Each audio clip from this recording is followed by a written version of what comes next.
too. Now I'm freaking out. Oh, don't freak out. I know, you can't even film the TikTok. I can't. So, All right. okay. No, it's okay. All right. Don't worry about the camera. We're talking. Here we go. Yeah.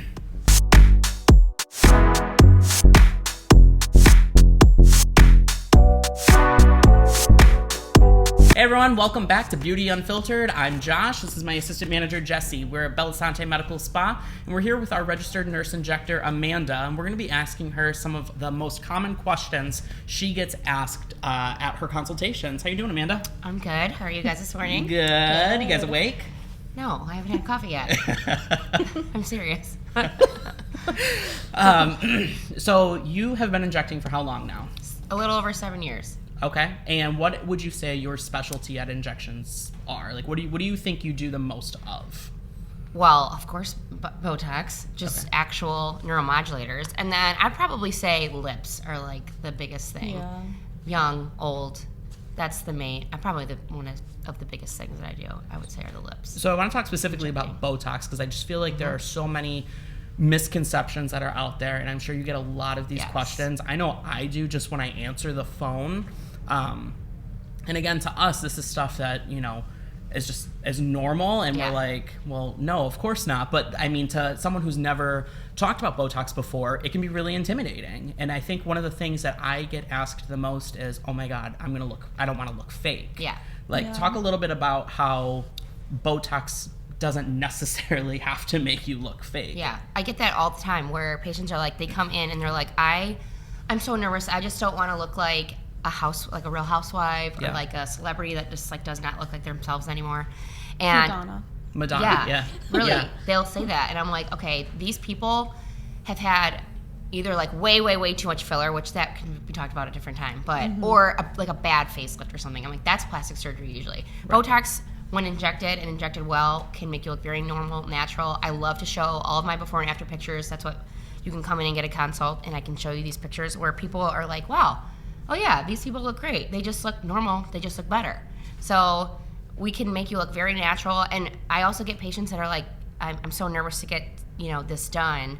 And I just want like baby Botox. And like baby Botox is kind of like not really a thing. I mean, we call it that, but it's basically just like doing a light dose instead of like a normal. I can customize it to whatever the patient wants. Do you want a lot of movement? Do you want no movement? That's a really good point, because I feel like a lot of people don't understand that Botox is a customized treatment. Yeah. It's not a specific way to inject for every single person, because everyone has different muscle movement and contraction. Yeah. So it's very customized. So I know you guys get the questions all the time that are like, how much is this going to cost? Yeah. And it really is, you have to come in and see me for the consultation to know how many units I'm going to give you. But it can be really affordable, which is, I think, the thing people don't understand either. When they hear Botox, I think what they're still doing is they are thinking of Real Housewives or people with, a lot of disposable income who can afford this. But really, I mean, we're in Saint Clair Shores, and I mean, we're getting people from all over the place, all different kinds of income levels, and it can be very affordable. I know. I think there's like a new TikTok thing that it was like, I'm sure you guys have seen it, where it's like my Botox is cheaper than your nails, and it is true. If people that get their nails done every 2 weeks, really, your Botox will end up being cheaper. You just don't realize it. So we can come in, we can make it affordable for you. If you don't have it in the budget, we'll say, okay, let's just do maybe one area today, although really the three main areas where we do inject is for our 11 lines, the forehead lines, and the crow's feet. Are like the three main areas. And really when we inject all three actually is when it makes it look the most natural, because if you're kind of frozen in two areas but have a lot of movement in one, maybe is when you could be like, oh, maybe you've gotten Botox. Something's up here. And I love when patients come back to me and they're like, do you look at people all day and just like look at their facial anatomy? And or they don't say facial anatomy, but just like their wrinkles, and I'm like, yes. Yes, I do. And because they'll be like, I do too now. I'm like, do they have Botox? They might. But they're like, they look normal. They look great. You can just kind of tell they have a little bit less. You wouldn't know if you didn't, weren't aware. I'm like, you don't realize it. All of your friends are probably getting it. Yes. They just haven't told you yet. Yes. They're like, yeah, you're right. I actually just said that on our previous podcast, too. Like, you don't realize how many people are actually out there getting it right now. I had a guy come in once. Men get Botox. You look very normal. We can make you look normal.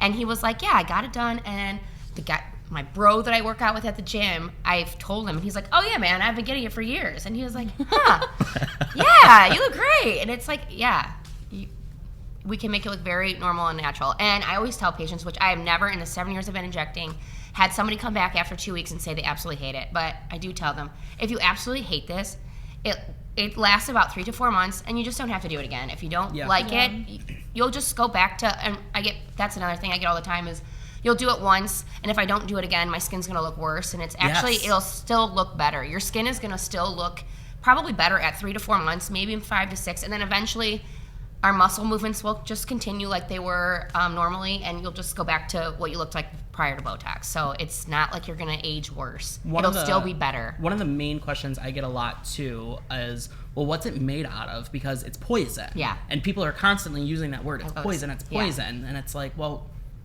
yeah. No, so, not necessarily. Right. So if we really want to get down to it, botulinum toxin is a botulism. So like, botulism was killing people way back in the day, whatever. So it's a synthetic protein.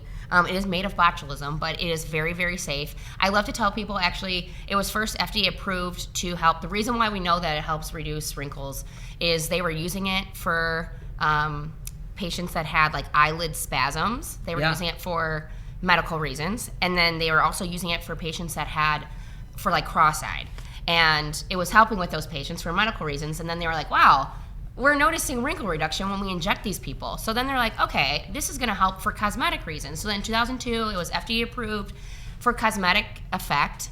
So it's super, super safe. The amount that we give to somebody is for cosmetic reasons is nowhere even near usually the amount of dosage that we would give for. You can use it for in the bladder, in the esophagus. Botox is very safe. We use it for medical reasons along with for cosmetic. So it is a protein, and we metabolize it just like we metabolize proteins in our body. So it's 100% safe. And there is other forms of it too, because Botox is the brand name, right? It's not. That's the other thing that people come in and they're like, oh, what's this other thing? So there's now 5 neuromodulator is just like the term that we use. It is something that it's injected into the muscle to relax the muscle temporarily. And there's 5 different neuromodulators in the United States. So I've tried out 4 of the 5. There's a new one out. It's called Daxxify. It's relatively new. Can be FDA approved to last up to 6 to 9 months.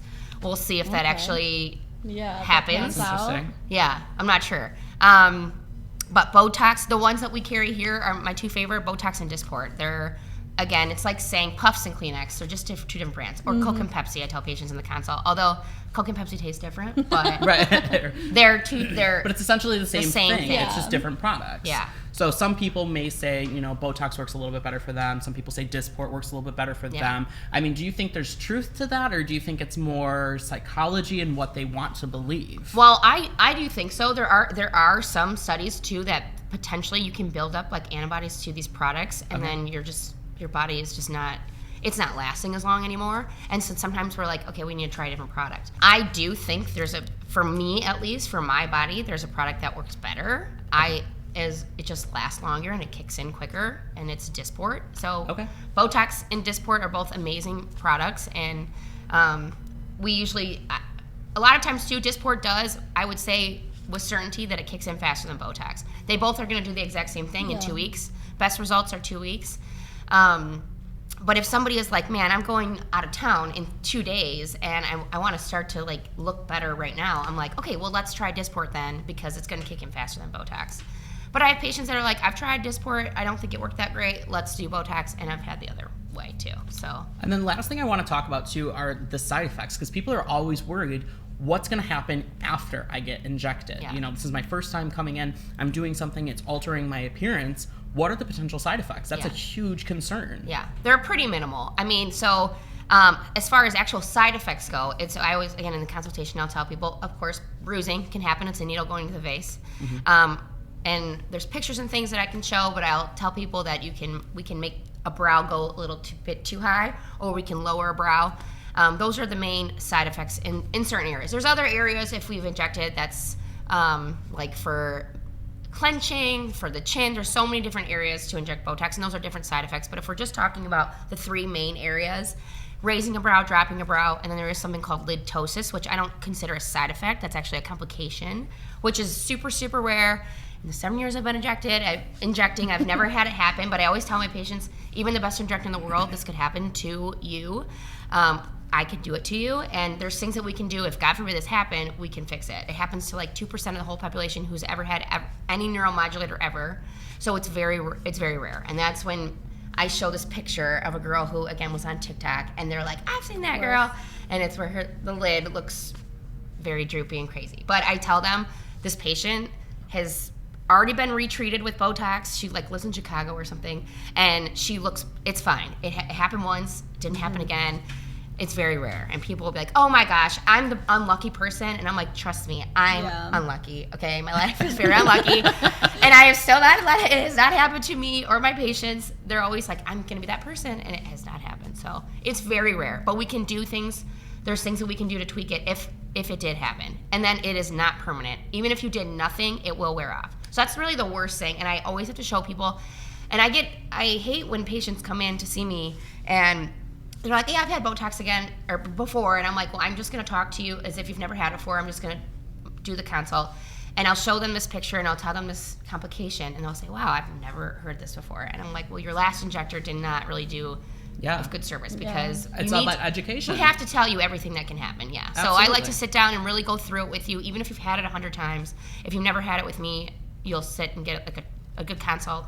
And then we inject and everyone's happy. And if you guys can't tell, Amanda's definitely a talker, so she will answer all of your questions. She will make sure that you're informed and make sure that you are ready to go before she ever injects you. I talk too fast and I mumble, so I'm not good for a podcast. Yeah. Well, thank you guys so much. We appreciate you tuning into this episode. We'll see you next time. Have a good one. Bye.